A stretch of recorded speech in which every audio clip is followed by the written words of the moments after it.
Hi, I'm Cash, and welcome back to Cash Talks Football, where I break down all the goals scored in the Premier League. Using my over 20 plus years coaching experience, I break down all the goals that are scored. Today we're doing Brighton against Everton, but a couple of people are asking me to do if I see anything else, because there's so much I could talk about in all of the highlights. Mainly that's why I've been sticking to the goals. But slowly I'm going to start adding some things in to back up the points that I'm making, so you can see, obviously, that I'm right about pretty much everything, or everything I always say. Right now, so I'm going to show you this corner set up here. And if you know anything about how much I yell about corners, this isn't a goal. This is just want to show you how it's supposed to be done properly.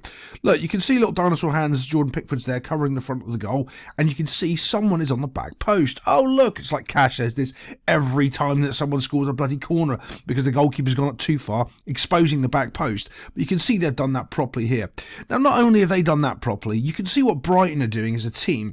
They're in a straight line. So what will end up happening is everyone will peel off in different directions. It makes it harder for people to mark. Now, if someone starts doing this, what you do, if you're Everton, you go and stand, try to split their line.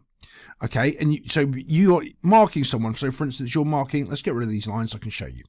So, see that? You'll be marking, say, him. Because he's probably the back two are the hardest ones to track because they're going to be the ones to run off last. The first guy's going to be marked by him. The second guy's going to be easy. So you want to pick up the third guy, right? Third or fourth guy. That's what you want to do. You want to leave your mates here, come along here and stand by the third guy. You can even stand and make him force him to go. So if you stand on this side of him, he has to run away from you. If you stand on this side of him, he has to run this way. So you can actually force his run depending on which side you stand on him because he can't run through you. He's not Harry Potter. He hasn't got magic. So you can actually make him dictate which way his run needs to go, which is pretty cool if you know what you're doing, which is actually stand next to him. It's simple. It's that simple. But let's try to get onto the goals. That's a little coaching point I'll give you. So yet again, people don't understand what they're doing in the Premier League. Right, so they're defending us high line here. So what does that do? It gives old dinosaur hands all of this space to be able to put the ball into here. Space is dangerous. So if they drop this line onto the 18-yard box, Dinosaur Hands wouldn't have any space to kick the ball into. In this instance, he does. He has this massive area that he can drop the ball into and see what happens. And now remember, everyone's running back towards their goal. So as we move this on ever so slightly, let's have a little look. Right, can you see that they've started up here, about here. Now they're all suddenly backpedaling to about here, but every single one of the Brighton players are facing their own goal. And all the Everton players are too, but they want to score in that goal. They want to be facing that direction. The Brighton players don't. So as the ball drops, it's dropping in now onto the 18-yard box, and you can see the. It's not that they've got extra numbers, but it kind of feels like it, where the Everton players have got numbers around where the ball is dropping, and the Brighton players don't really have enough. And look, they're not actually quite touch-tight marking anymore. And the main reason for it is because they just run 20 yards to get here for this point to challenge for the ball. They're not on that line where they would be, all marking each other, all had a man, and it'd be easier to challenge. They're not. So you've got these two players here, and these two have kind of drifted in between the two here, and this whole line, defensive line, is broken. And these players are strikers, and they're lazy, and they haven't come back and done their job. That's why there needs to be one extra body in there, and there's not. So as we move this on here, Bosch, look, this little knockdown header just falls to the feet because he's not been tracked. And that's just because the players have had to run back 20 yards, and these three here didn't do it.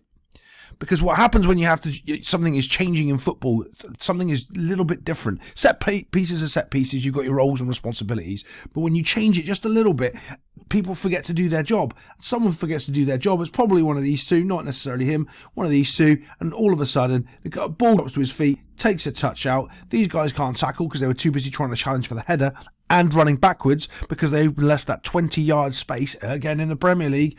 And then he just takes a touch and smashes it into the net box. Yeah, overall that would have been easily defended if they just dropped to the 18-yard line because Pickford hasn't got the skill to drop it into a tight confined area. He had almost a 30-40-yard gap to drop the ball into, and he put it onto the 18-yard box here, and chaos ensued. No one tracked. Terrible. Track back, boys and girls. So this is another example of not knowing how to defend in the Premier League. When the ball comes down to this guy here, he does a good job. Right, I've got to give credit where credit's due. Does a good job. He gets out, but he gets done by the first feint, right? And he's been beaten there by that straight away. Don't know why he's been beaten by that because it's not really a good dummy. He's not really there quick enough to actually be suckered in so much that he looks like a fool, which he ends up looking like right here, right? So goes back onto his other foot, bump. Looks like he's going to go and cross the ball again. Old matey overcommitting here, comes in and overcommits again. can't do that. You can't do that. Okay, so there's so many things wrong with the way he's trying to challenge and win that ball. First off, right, he's stabbing in, which is a recipe for disaster. You don't stab him with your foot because chances are you're going in a modern game you're going to get a yellow card because the guy's just going to stick his foot there and you're going to stand on his foot with your studs and you're going to get your yellow card. But this is what I'm really more concerned about is his back. Look at his back. His back's there and his head's facing that way. This guy now's got an easy chance to cross the ball. Not because he's beaten him. This defender here, well, I think he's probably actually a striker because he's defending rubbish. It's given him the opportunity to defend it. To put the cross in much easier because he's given him his back. He can't now defend. He can't now turn because he's so overcommitted and his body shape is so out of so wrong. This guy can just come over here and deliver this ball now, and he's overcommitted for no reason. Like there's no reason for him to do that. Look, there's loads of numbers, but here's the other problem with all these numbers. Look, they've got all this long line of numbers here, and there's 3 players on the back post, 1 unmarked. It's like, okay, so we're all in a nice line, but what are we doing? And the keeper's allowing this. He can see these 3 players, and then 1 over here. But why aren't any of these players going back and marking? To me, it's just overall just poor defending. So when this ball comes in, let's have a little look at it. Even here on the back post, they're not marking. Even now, this guy's not marking, and he's watching the ball, right? So you've got a situation where you've got this guy here's 2v1. None of these Everton players are switched on enough to watch what's going on. And now it's just a case of, dosh, simple header.